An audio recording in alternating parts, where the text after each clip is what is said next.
The Aussie Report. News and information concerning corruption across Australia. Mr. Acting Deputy President, given the events and outcomes of the dodgy pre-selection where I lost by a handful of votes last Saturday, my time in this place will finish on 30 June 2022. Accordingly, there are a few matters I wish to place on the record before my departure. Many in this place would be aware of the history I have had with Scott Morrison. Let me give some clarity and context to that history so there can be no misunderstanding. In order to understand the man, it is best to look at his past actions.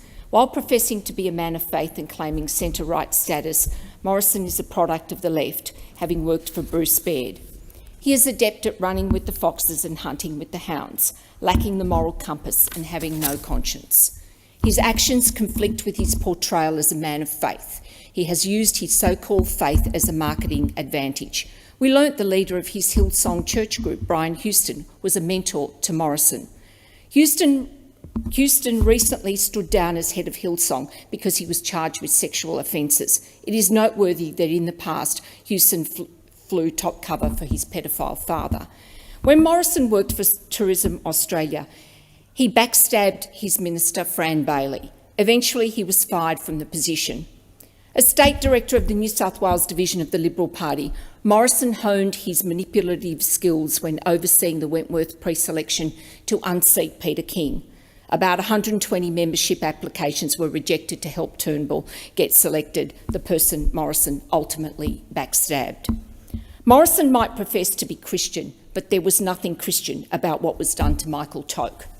When Morrison made his run for the seat of Cook, there were several hopefuls, including Toke, Fletcher and Coleman. Toke won the ballot on the first round with 84 votes. Morrison got 8 votes.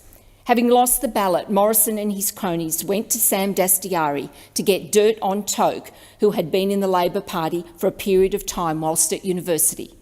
This dossier of anecdotes was weaponised and leaked to the media to the point where Toke's reputation was destroyed.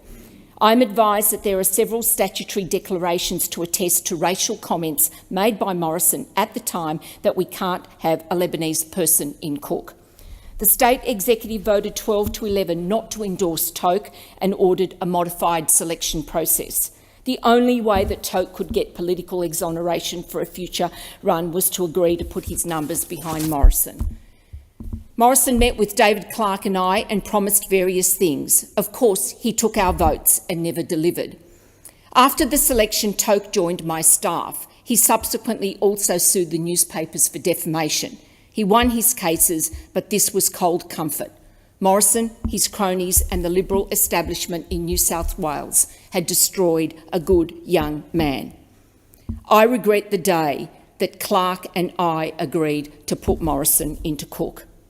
Since then, Morrison has never faced a pre-selection. Hence the trampling of members' rights in New South Wales and denying them proper pre-selections and installing captain's picks is classic Morrison.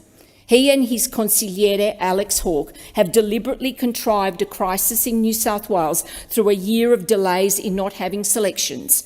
Hawke, as his representative on state executive for months and months, failed to attend nomination review committee meetings to review candidates, thereby holding up pre-selections. Spurious arguments were mounted to justify the unjustifiable. The Constitution was trashed. There is a putrid stench of corruption emanating from the New South Wales division of the Liberal Party. All of this under the eye of Philip Ruddock. As a former Attorney-General, I am appalled that he has allowed Morrison to bully his way to a situation where the next election has been put at risk, all to save Hawke's career. This is what it's all about. Hawke knows that if he faces a plebiscite pre-selection, he will lose.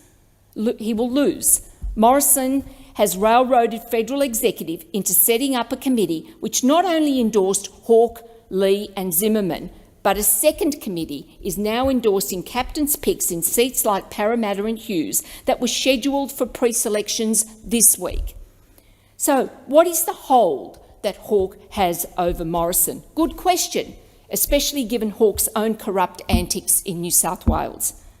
During a speech advocating a Federal Integrity Commission, I referred to Hawke's activities and the dealings of the Baulkham Hills branch. At a meeting in 2018, 10 members were admitted to the branch. This was confirmed in text messages from the branch secretary. Hawke was present at the meeting. He saw what went on. I am told there is video evidence of the meeting. I also have relevant documents, including correspondence sent to Morrison on the issue. After the meeting, the minutes were falsified to show that the 10 members were not accepted. Statutory declarations were provided to counter this falsity. The branch was eventually suspended by State Executive. The branch president and secretary, both acolytes of Hawke, refused to provide statutory declarations. Despite clear evidence of fraud, Hawke's role in this process has never been fully disclosed. The New South Wales State Director has sat on this matter for years. Legal proceedings are now on foot, and I look forward to the day when Hawke will be required to give evidence under oath to explain his corrupt conduct. There is a very appropriate saying here: the fish stinks from the head. Morrison and Hawke have ruined the Liberal Party in New South Wales by trampling its constitution. Indeed, I understand at a federal executive meeting, Morrison was asked whether he was running a protection racket in New South Wales. In recent months, I have kept members of the division updated. I have received hundreds, if not thousands, of emails outlining their disgust. They have lost faith in the party. They want to leave. They don't like Morrison and they don't trust him. They continue to despair at our prospects at the next federal election, and they blame Morrison for this. Our members do not want to help in the upcoming election. By now, you might be getting the picture that Morrison is not interested in the rules-based order. It is his way or the highway, an autocrat, a bully who has no moral compass. And now to my own situation. Having lost by a handful of votes last Saturday and having analysed the data, numbers tell their own story. Clearly, my push for democracy in the New South Wales division was certainly not welcome. This would mean that the factional operatives can't control pre-selections. For years, figures in the Liberal Party have denied the existence of factions and criticised the ALP. This is hypocrisy, given that the Liberal Party is now no different to the Labor Party. In addition, having been a critic of Morrison on a range of policy matters, I was a marked woman. I have known for a number of years of the machinations involving the PMO and others to move me on. Recent media reports confirmed a deal agreed to by Hawke, Euron Finkelstein from the PMO, Charles Perrottet, Dallas McInerney, Trent Zimmerman and Matt Keane. In my case, Dallas McInerney from Catholic Schools New South Wales was encouraged to run against me. Realising he did not have support from the Conservative base to win a pre-selection, they resorted to getting Jim Molan to run, despite Molan having promised he would only see out the Synodinist term. In my case, Wade McInerney, brother of Dallas, worked in my office for 5 years, following his departure to work for Robert Asaf at Greyhounds New South Wales. I discovered he was engaged in inappropriate conduct and activities. I was duty-bound to refer him to the Australian Federal Police, the Department of Finance and the Australian Government Vetting and Security Agency. Having engaged lawyers and fought hard for a pre-selection, I got it. Because my enemies realised my strong support from delegates meant Plan B had to be implemented. Dom Perrottet's premiership is held together by a thread through a so-called unity deal with the Keane Poulos left. For years, the Perrottets have railed against Hawke, threatening to prosecute the Borkham Hills matter, but never delivering. The Perrottets, the McInerneys, Asaf, etc., only had about 30 votes between them. In the ultimate act of treachery, those numbers were press-ganged into voting for Hawke's candidate, Molan. Why? In short, the so-called Conservative Premier aligned with his so-called enemy Hawke to do a deal.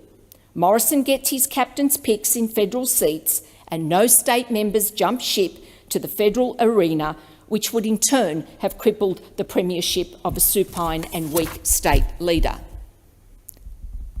In my public life, I have met ruthless people.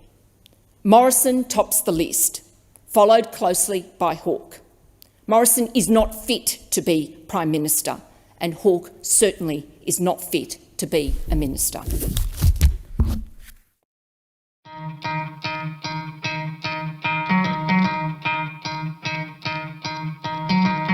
try to play, but you're never gonna beat me. Look the other way, what I'm doing ain't easy. Bloody hands stained from the people who deceive me. Muddy hands break through the chains, go free me.